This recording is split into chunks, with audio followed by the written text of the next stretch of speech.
Alright, just continuing from the last video that we talked about forehand flick. In this video, I want to show you how to do a short push. How to push short. I don't know what it's called. Whatever. Comparing to forehand flick, pushing short is a delicate shot. So you have to be very gentle about it, and it's a great way to control your opponent. And by restricting their attack, it's also setting up your next attack. So if you're a player who likes attacking backspins, and also to some extent, if your forehand is stronger than backhand, then well, this shot is for you. Pushing short. You get some great examples like Malone and Xu Xian also they push it short very often. So in this video, I'll focus on when you're receiving. So since we start talking about serve receives, and I want to add some important points. So usually just a personal preference, I stand in the corner because I have a stronger forehand than backhand. So when I'm receiving short serves, I take 2 steps. So one step, I sort of return to my ready position, and the second step, I do a side shuffle like this. So from here, 1 step, 2 step. So when your opponent serves long, this helps me, taking 1 step, and then if the serve is long, then I can still pivot or using my backhand. And then if the serve is short, then I come into the table. Very similar to your forehand flick. If you're pushing short, then you need to get really close to the ball, maybe even closer, and in order to have a really good feeling. So you try to move your weight forward and then lean into the table and to your right, so you get really close to the ball. And then now I'll talk about several important points. So first important point is timing. You have to contact the ball really early when it just bounces, right? At this point, you can see in this example, I'm contacting the ball too late, and it's really hard for you to keep the ball low and spinny and short. So try to anticipate the ball and judge where the ball lands, and then once you see that point, you move into a position quickly. And you have to keep your stroke really short. So a second common mistake is that people tend to swing their arm back and then have this huge stroke. But in fact, you only need this much. And this is different from your forehand flick, where you need distance in order to add power. But if you're pushing short, then you don't need much distance. You can just keep your racket close to the ball, as close as possible. It gives you more control. So it's just this small little movement. Really easy. The second point is brushing. You always need brushing when you're dealing with these over the table shots. So a lot of people just they just touch the ball over. There's no quality in your ball, and also it doesn't help with your control.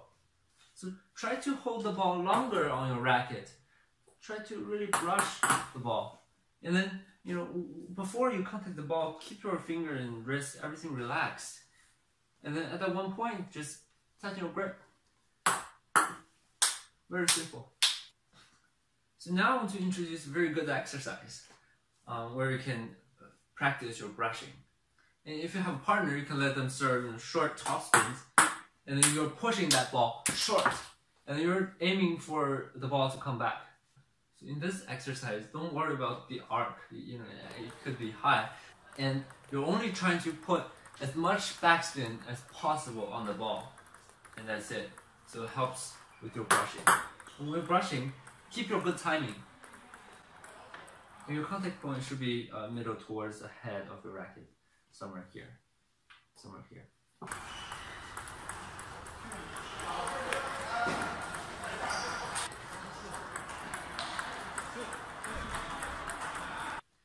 So thirdly, I want to talk about how to utilize side spin. So usually, when you're receiving a left side spin, meaning a regular pendulum, then the coming spin, if you're receiving the ball this way, your ball is going to go to the right. And in order to use that spin, you can try to angle your racket to your left. So this ball will have this forward component when it touches your racket. It adds to your forward component, so you don't need that much force to put on the ball. The spin will carry the ball over the net, so you can just you just need that little bit of brushing. For some people angle it like this way, it's too much, and the ball won't have this grip and won't go over the net. And also this works for you're receiving reverse pendulum or like right side spin. And then the spin will cause the ball to go to your left. So if you're angling your racket this way, then the ball is gonna go like the ball will go this way. So it doesn't add to your forward component. In fact, it weakens your forward component. So you need a lot of force to put on the ball in order to have the ball over the net. And you can see when Malo is playing Dong, a lot of times when Dong serves reverse pendulum to his forehand side, he chops down the ball. He puts so much force on the ball, just for the ball to go over the net. So that's something to consider. Sometimes you'll find, it's harder for you to push a right side spin over the net. It's not because of the backspin, but it's because of the side spin. It doesn't add to your forward component. And also, when you're receiving pure backspin, then you need to add some force as well. So in order for the ball to go over the net, either you put a lot of force on the ball, angling racket this way, or you can angle it this way. Then you don't need that much force, similar to just a regular pendulum. When you'll be able to utilize the side spin, not only does it make it easier for you, but it also creates a little arc on the other side of the table, because you still have side spin on that short push. And fourth point, I want to talk about placement. So once you get consistent in this practice, then you can try to change up the placement. You can do one to the forehand, one to backhand and the middle, and then you just change the angle of your racket and then the direction of your force. And pushing short works really well when you're combining it with chopping long, so it messes up your opponent. When you push short and chop long. So now a lot of people will probably ask, can I still push short when the coming ball has topspin on it? And the answer is absolutely yes. And it's a great way to mess up your opponent, because when they serve a topspin to you, they probably expect you to return the topspin to them. But if you push a short backspin to them, then it'll surprise them, and hopefully it'll set up for next attack. Now, how do you do it?